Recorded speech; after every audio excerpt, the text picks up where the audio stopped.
Kagame's Rwandan state of himself, collapsing. Written by David Himbara. Edited by Gabrielle Ndayishimiye. Published by Livin Books. Copyright 2025, David Himbara. All advances and proceeds from my memoir are dedicated to supporting Gabrielle Ndayishimiye. Gabriel reminds me of decades earlier. I arrived in Canada as a young, broken Rwandan refugee and transformed myself into an educator. Gabby too arrived in Canada after surviving the Rwandan military. Forced to flee with his family, he journeyed through Burundi, Tanzania, and Malawi. This memoir comes to you thanks to Gabriel's publishing house, Livin Books. All rights reserved. No part of this book may be reproduced in any form or by any electronic or mechanical means, including information storage and retrieval systems, without written permission from the author, except for the use of brief quotations in a book review. Our man is finished.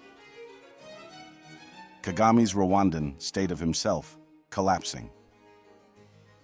Written by David Himbara. Author's word. When Paul Kagame failed to turn up for the 2025 U.S. prayer breakfast, people wondered why the Rwanda Iron Man was a no-show at the event, which allows him to lobby American political, social, and business elites. The explanation for Kagame's absence came from an American leader, Dr.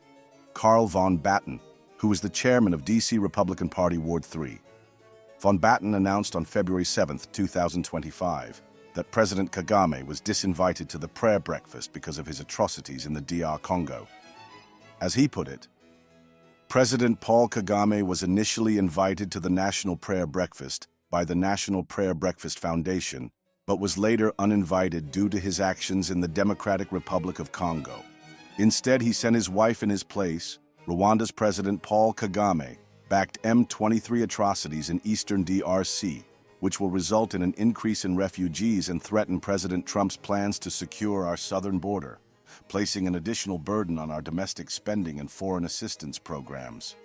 Von Batten vowed to discuss with the White House and members of Congress how Kagame, associates, and family members violated various U.S. statutes by utilizing the U.S. financial system to transfer funds from this illicit trade. He cited several violations the Kagames have committed, including violations of the Bank Secrecy Act, the Anti-Money Laundering Act, and provisions of the Foreign Assistance Act and the Foreign Corrupt Practices Act. As of March 2025, Kagame is rarely seen in public.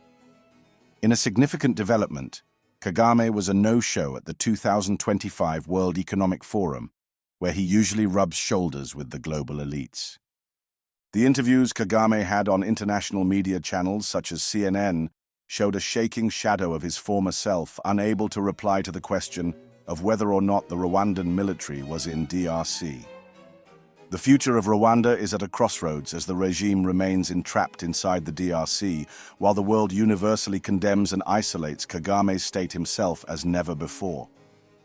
The worst nightmare for Kagame is the emerging US-DRC partnership based on economic and security collaboration.